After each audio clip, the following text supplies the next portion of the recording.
Hello mga papi! Welcome back to Daddy Cho's Boodle Finds, Road Trips and Review. Habang si Cody pinaglalaroan yung mic ko, samahan nyo kami kasi nagpabudol na naman kami at bumili kami ng motion sensor LED lights for cabinets. Kasi yung cabinet namin na pinaglulutuan, or hindi yung cabinet, yung space namin na pinaglulutuan dito sa bahay, medyo madilim. So naisip ko, magpabudol dun sa mga nakikita nating video sa TikTok. So buksan natin, tinan natin yung quality nitong LED light na to, motion sensor daw to. So every time na may gagalaw, bumubukas siya matik. Uy, tinan mo oh, ano? Nagmamic na si Cody. Alright, samahan nyo kami, let's go!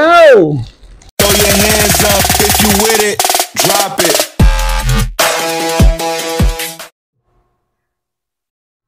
Alright, so buksan na natin itong Melulo motion sensor cabinet light. Nakikita nyo yung paa ni Cody nangungulit. Hindi ko na yun in-edit out.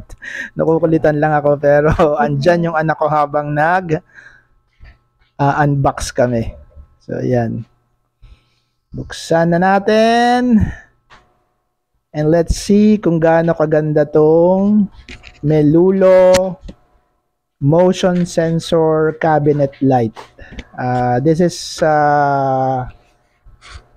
around 240 or 250 pesos kasama na shipping. So ayan yung box niya. Medyo UP yung box na dumating sa amin. Hindi ko alam, baka na-damage siya during shipping.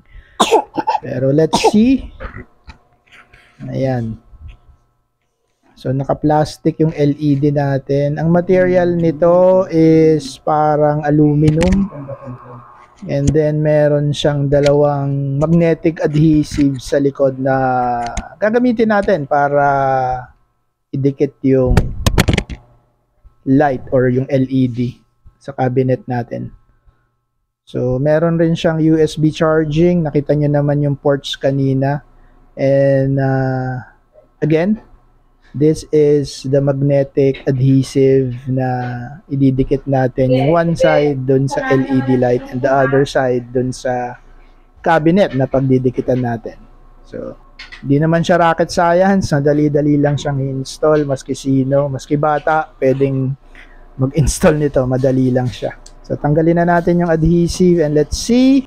And of course, wag nating kalimutan na linisan yung pagdidikitan natin kasi baka hindi dumikit yung adhesive. Yun lang. Okay, so susubukan natin, ikakabit natin tong ilaw na dito sa part na to kasi pag nagluluto nga kami, ang dilim dito hindi namin masyado makita. So kailangan pa namin gumamit ng ring light minsan para makita yung niluluto namin. So ayan, kakabit natin. Magnetic lang naman to, tapos may adhesive dun sa likod. So medyo mamantika. So nilinis muna namin. Kakabit na namin. Hope this works. Okay. Ayun. So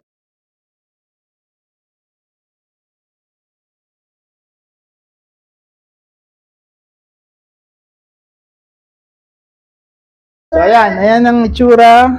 Nakita nyo, medyo hindi siya ganon kalakas, no?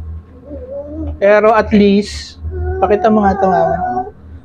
May ilaw na, medyo maliwanag na. So, sina-charge lang naman yan ng USB, tapos magnetic lang yan. Pag nawala ng charge, pwede mong tanggalin to, tapos i-charge mo. Subukan natin kung gumagana yung motion sensor ng ilaw. Tara, samahan nyo. Okay, so susubukan natin kung gagana yung sensor ng ilaw. Gagalaw tayo, dapat magbukas yung ilaw or mag-turn on yung light, okay? Yee! Magic! Sheesh! Ayan mga papi, nakakabit na. Pakita mo mama. So yan. So hindi siya ganun kalakasan. Tapos pagka gusto mong i-recharge yan, USB naman yan, tatanggalin mo lang. Tapos i-charge mo na lang dun sa USB. So hindi ko lang alam kung magtatagal to kasi hindi naman siya ganun kamahal eh. And yung quality naman looks okay. 240 kasama shipping. Tingnan na lang natin kung magtatagal. Magko-comment na lang ako kung ilang araw to or ilang buwan or ilang months. Magko-comment na lang ako sa video para malaman nyo kung okay siya. Pero 240 as of the moment, pwede na. Murang-mura na siya sa 240.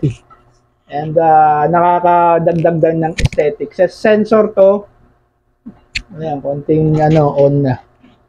Okay? So, again, thank you for watching mga papi. That's our vlog for today dahil nangungulit na to si Cody. Pinapakailaman yung mic ko. Say hi! Hi to our subscribers! Alright, thank you for watching everyone. Be safe. Peace!